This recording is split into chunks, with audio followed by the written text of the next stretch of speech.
Latest videos के लिए subscribe कीजिए बाल संस्कार केंद्र चैनल और बेल आइकन प्रेस कीजिए। कहानी श्री राम जी के जन्म की कथा। जब रावण ने सारे विश्व को वश में कर लिया था तो देवताओं ने भागकर सुमेरु की गुफाओं का आश्रय लिया। उसके डर से कहीं भी यज्ञ श्राद्ध आदि नहीं होते थे। न हरि भक्ति थी, न तप और न ज्ञान था। संसार में ऐसा भ्रष्ट आचरण फैल गया कि धर्म तो कानों में सुनने में नहीं आता था। उसकी गर्जना से डर के मारे गर्भिणियों के गर्भ गिरने लगे। रावण के चलने से पृथ्वी डगमगाने लगी। चारों ओर अशांति और पापाचार फैलने लगा। तब पृथ्वी माता रावण से भयभीत हुई। गाय का रूप धारण कर वहां गई जहां सब देवता और मुनि छिपे थे। हे देवताओं और मुनियों, आपको प्रणाम है। मैं पृथ्वी हूँ। रावण का अत्याचार पृथ्वी पर बढ़ता ही जा रहा है। प्राणी मात्र इससे अनभिज्ञ नहीं है। सभी भयभीत हैं। अब इसका अंत होना आवश्यक हो गया है। तब देवता, मुनि और गंधर्व सब मिलकर ब्रह्मा जी के लोग गए और ब्रह्मा जी को व्यथा सुनाई। हे प्रभु, रावण के अत्याचार से हम सब व्यथित हैं। पृथ्वी पर हाहाकार मची हुई है। यहाँ तक कि धरती भी कंपायमान हो रही है। हे देवताओं, मुनियों, ये सब आप क्या वार्ता कर रहे हैं? रावण तो शिव भक्त है। वह ऐसा आचरण कैसे कर सकता है? चलिए हम सब उसके आराध्य शिव जी के पास चलते हैं। इस समस्या का समाधान महादेव के पास ही प्राप्त हो सकता है।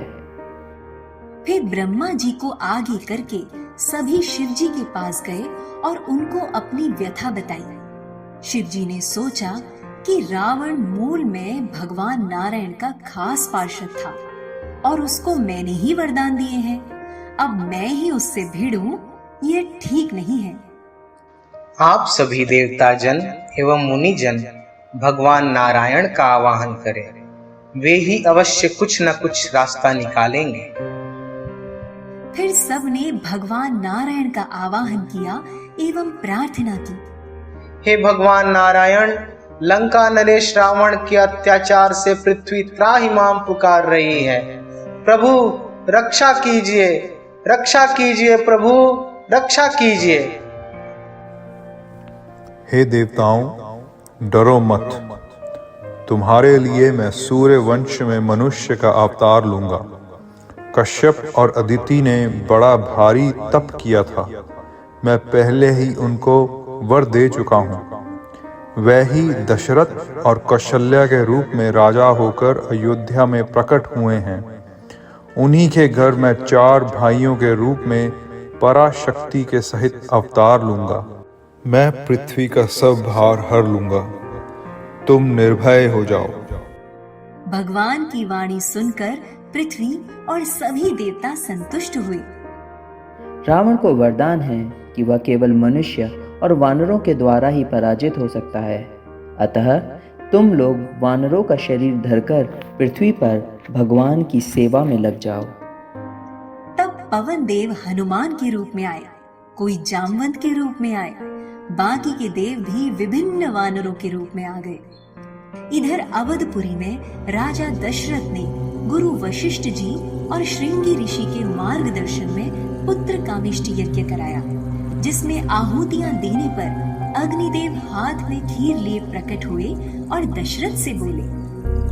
हे राजन, मैं अति संतुष्ट एवं प्रसन्न हूँ। तुम जिस हेतु यह यज्ञ कर रहे थे वह सिद्ध हो गया। तुम इस खीर को रानियों को खिला दो। अग्निदेव अंतर्धान हो गए। राजा ने अपनी तीनों पत्नियों को बुलाया। सभी रानियों ने प्रेम और भक्ति पूर्वक खीर प्रसाद ग्रहण किया। समय आने पर सब स्त्रियां गर्भवती हुईं। कुछ समय बीता और वह अवसर आ गया जिसमें प्रभु को प्रकट होना था।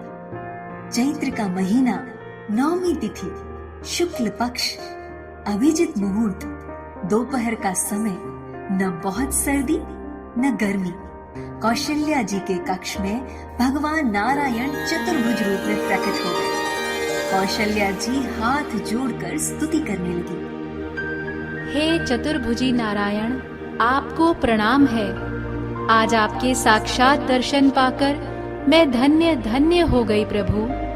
मुझे सदैव अपनी अचल भक्ति प्रदान करो। मैं स्वयं को आपके ही स्वरूप में लीन कर जाऊं। हे नारायण, मेरी प्रार्थना स्वीकार करो। तब प्रभु मुस्कुराए। भगवान ने उन्हें पूर्व जन्म का स्मरण कराया, जिसमें उन्होंने भगवान को पुत्र रूप में ही चाहा। तब कौशल्या जी बोली, हे तात, इस रूप को तजकर अब आप अयोध्या नगरी में अपनी पावन बाल लीला प्रारंभ करें। माता का यह वचन सुनकर भगवान ने बालक होकर रोना शुरू कर दिया। आकाश से देवता पुष्प बरसाने लगे, गंधर्व गान करने लगे। बच्चे के रोने की ध्वनि सुनकर सब रानियां दौड़ी चली आई। राजा दशरथ जी मानो ब्रह्मानंद में समा गए। कैकई और सुमित्रा, इन दोनों ने भी सुंदर पुत्रों को जन्म दिया। राजा ने सबको भरपूर दान दिया। घर घर मंगलमय बधावा बजने लगा, क्योंकि भगवान प्रकट हुए हैं। इस प्रकार भगवान नारायण ने श्री राम के रूप में इस धरा पर अवतार लिया और धरती को रावण के पाप और अत्याचार से मुक्त कराया। बोलो सियावर रामचंद्र की जय।